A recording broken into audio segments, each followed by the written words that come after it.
వ్యాపారం వేరు, రాజకీయం వేరు. బిజినెస్ మ్యాన్ గా ఉంటే లక్షల మందికి ఉపాధి కల్పించొచ్చు. రాజకీయ నాయకుడిగా ఉంటే ప్రజలకు సేవ చేయొచ్చు. కానీ అటు బిజినెస్ మ్యాన్ గా ఇటు పొలిటీషియన్ గా ఉంటారంటేనే అన్నింటికీ సిద్ధపడాలి. విమర్శలు, ఆరోపణలు కామన్. అయితే ఎప్పటి నుంచో వ్యాపారవేత్తగా ఉన్న ఆయనకు ఇప్పుడు రాజకీయాల్లోకి వచ్చేసరికి ఎలిగేషన్స్ తట్టుకోలేకపోయారు. ఇంకేముంది, క్వాజ్ బిజినెస్ కు గుడ్ బై అంటున్నారు. దీంతో ఇలా నొచ్చుకుంటే ఎలా వేమిరెడ్డి అని చర్చ జరుగుతోందట.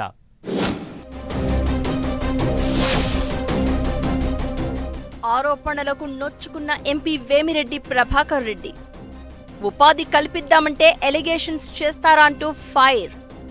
ఏకంగా మైనింగ్ బిజినెస్ కు గుడ్ బై చెప్తానంటూ ప్రకటన. రాజకీయాల్లో ఉన్నప్పుడు ఎలిగేషన్స్ ఫేస్ చేయకపోతే ఎట్లా? ఆరోపణలకు నొచ్చుకుని అంత పెద్ద డెసిషన్ తీసుకుంటే ఎలా?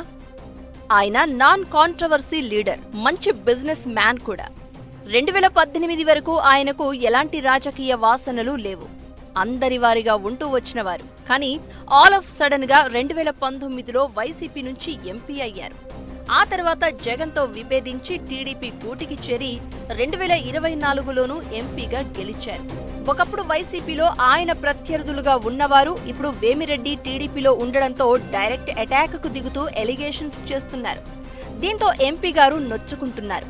నెల్లూరు జిల్లాలో అంగబలం, అర్ధబలం రెండూ జత కలిసి టీడీపీకి అందివచ్చిన అస్త్రంగా మారిన వేమిరెడ్డి ప్రభాకర్ రెడ్డి వైసీపీకి టార్గెట్ అయ్యారు. వైసీపీలో ఒకనాటి ప్రత్యర్థులంతా ఇప్పుడు ఆయనకు ఎదురు నిలిచి సవాల్ చేస్తూ ఉండడంతో ఎందుకొచ్చిన తలనొప్పి అంటూ ఎంపీ గారు పెద్ద డెసిషనే తీసుకున్నారట.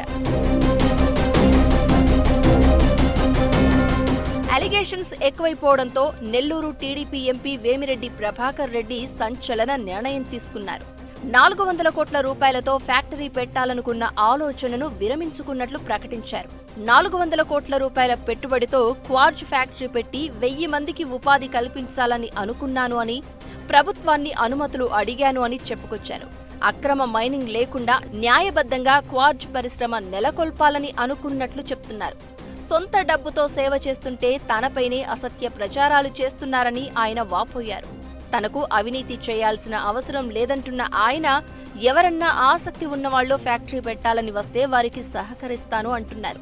అంతేకాదు క్వార్జ్ అంశంలోకి తనను లాగితే వాళ్ల కర్మకి వదిలేస్తున్నా అని స్టేట్మెంట్ ఇచ్చేశారు. మాటలు పడలేకే క్వార్జ్ బిజినెస్ ను ఆపేస్తున్నట్లు ప్రకటించేశారు. వేమిరెడ్డి ఒక్కసారి గరమై నో బిజినెస్ అంటూ చేసిన వ్యాఖ్యలు సెన్సేషన్ అవుతున్నాయి. ఆయన స్వపక్షంలోని ఎదుటి పక్షంలోని ప్రత్యర్థులు అందరికీ ఒకే మాటతో జవాబు చెప్పారా అన్న చర్చ సాగుతోంది.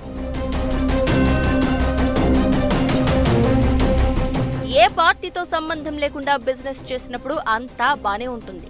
ఏదైనా ఒక పార్టీకి దగ్గరగా ఉన్నప్పుడు లేక ఏదైనా ఒక పార్టీలో ప్రజా ప్రతినిధిగా కొనసాగుతున్నప్పుడే సమస్య వచ్చి పడుతుంది. వేమిరెడ్డికి ఎంత మంచి వ్యాపారవేత్త అని పేరున్నా, సొంత డబ్బులతో ప్రజలకు సేవ చేస్తున్నారని గుర్తింపు ఉన్నా, రాజకీయాల్లో ఉన్నప్పుడు ప్రతిపక్షాల ఆరోపణలు కామన్. వైసీపీలో ఉన్నప్పుడు టీడీపీ ఆయనను టార్గెట్ చేయొచ్చు. ఇప్పుడు ఆయన టీడీపీలో ఉన్నారు కాబట్టి వేమిరెడ్డి టార్గెట్ గా వైసీపీ ఆరోపణలు చేస్తోంది. కానీ వేమిరెడ్డి టీడీపీ ఎంపీగా ఉంటూ తనపై వస్తున్న ఆరోపణలను తట్టుకోకపోవడం చర్చకు దారితీస్తోంది. వ్యాపారవేత్తగా ఉన్నప్పుడు అన్ని పార్టీలతో మంచి రిలేషన్స్ ఉంటాయి.